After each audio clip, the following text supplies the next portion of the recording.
In this lecture, we will continue our discussion on classes. Let's go back to our clock class, and let's say we have an object of it, maybe called myClock, and we have the following method calls. So maybe we'll have myClock.setTime and set the hours to 5, minutes to 6, and seconds to 59. Maybe we have another one where we call myClock.incrementSeconds.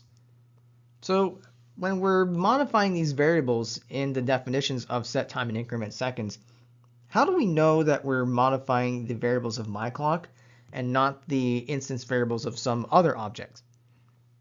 Well, every object has an access to a reference variable of itself. So there's an additional reference variable that's not explicitly given, but we do have it. And the name of this reference variable is called this. Yes, that's right. This is the name of the reference variable, okay? The name of the reference variable is this. And this is used to refer to both the instance variables and the methods of a class. Here is an example of using the keyword this. Let's say I have the line hour equals hours. This is the same thing as saying this.hour equals hours. And what's useful about this is we can put it into our class definition to help us distinguish between what's an instance variable and what's a parameter. So here's another example. Let's say I have this partial definition of the setTime method where my parameters are hour, min, and sec. And I've intentionally made these parameters the exact same names as our instance variables.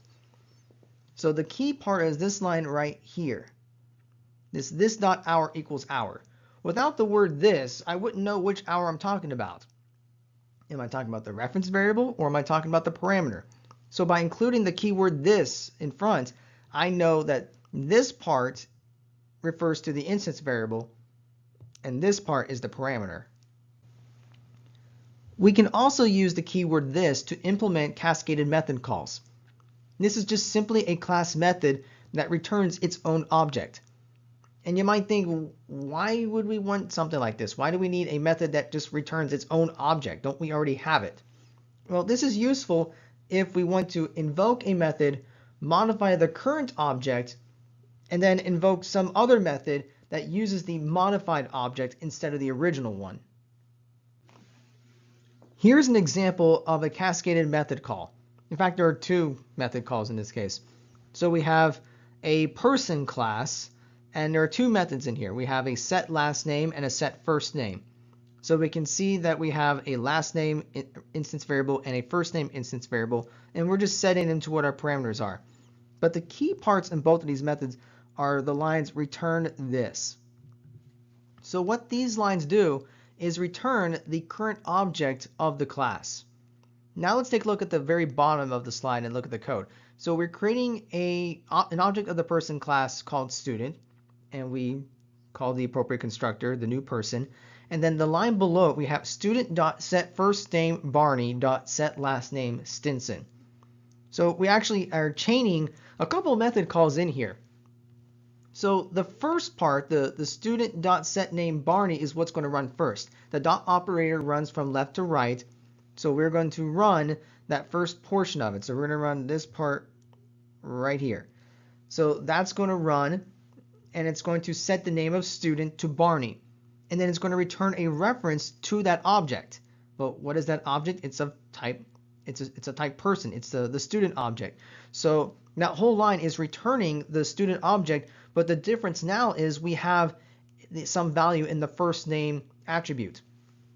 So when we run the next part, the set last name, we can kind of think of this as really just saying it's student.lastname, because the student.setFirstNameBarney, that whole thing is going to become an object of the person class. Specifically, it's going to become the student object.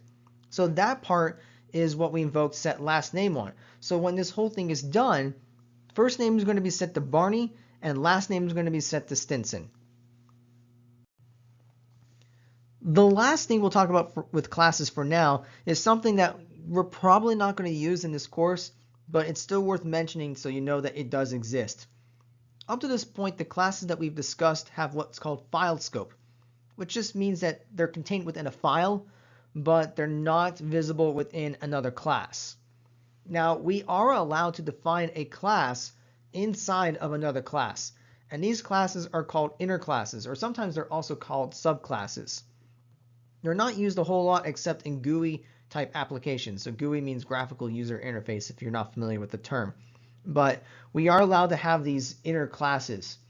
But like I said, we're not going to be using it much, but it's good to know that it exists.